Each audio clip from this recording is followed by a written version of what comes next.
Alors aujourd'hui, hors sérieux, situation un peu compliquée. La course a été annulée, voilà.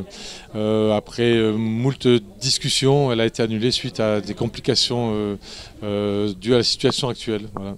En fait, c'est une situation liée notamment à l'utilisation de ce qu'on appelle le CEA, le chèque emploi association, qui est un outil qu'on utilise dans le cadre de l'URSSAF pour faire la déclaration des courses.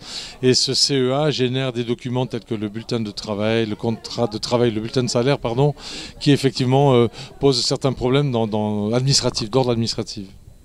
Ça retombe. Alors disons que ça impacte surtout les questions assurantielles, donc c'est essentiel dans notre sport, et également les questions des responsabilités civiles et pénales, donc également très préoccupantes. Donc on est en train, effectivement avec les services de la préfecture, d'essayer de mettre en place des solutions. Bon, je suis très confiant, il faut absolument qu'on sorte de toutes ces difficultés qui génèrent, comme vous l'avez vu, des tensions.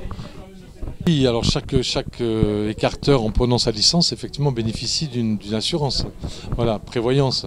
Et la question elle n'est pas là aujourd'hui, effectivement les acteurs sont assurés comme ils l'ont été les années précédentes au même niveau, mais notamment après l'accident dramatique de cet été au mois d'août, bon, il y a une prise de conscience générale sur effectivement le niveau des couvertures.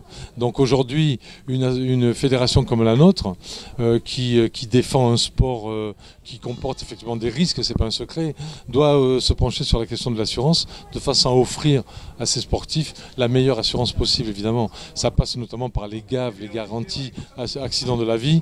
Bon là, effectivement, il faut qu'on y travaille. Entre parenthèses, le CEA donc, nous est un blocage aujourd'hui avec les bulletins de salaire, donc c'est la raison pour laquelle aussi il faut qu'on trouve un autre moyen. Et bon, c'est un objectif, mais il va falloir qu'on trouve des solutions très rapidement. L'avenir de la course hollandaise, alors je le dis, je le répète, on me le reproche même parfois, mais il est collectif. Il faut qu'aujourd'hui, bon, la course hollandaise de toute façon, c'est une petite communauté, hein, avec des ganadères qui élèvent les vaches, les acteurs qui vont en piste, les organisateurs qui voilà, font tout pour organiser des courses, et une fédération qui essaie de coordonner tout ça. Donc c'est collectif, il faut qu'on soit collectif, il faut qu'on pense non plus qu'à soi-même, mais à tout le monde. Et ça c'est très important. Pour moi, et pour la course landaise, effectivement.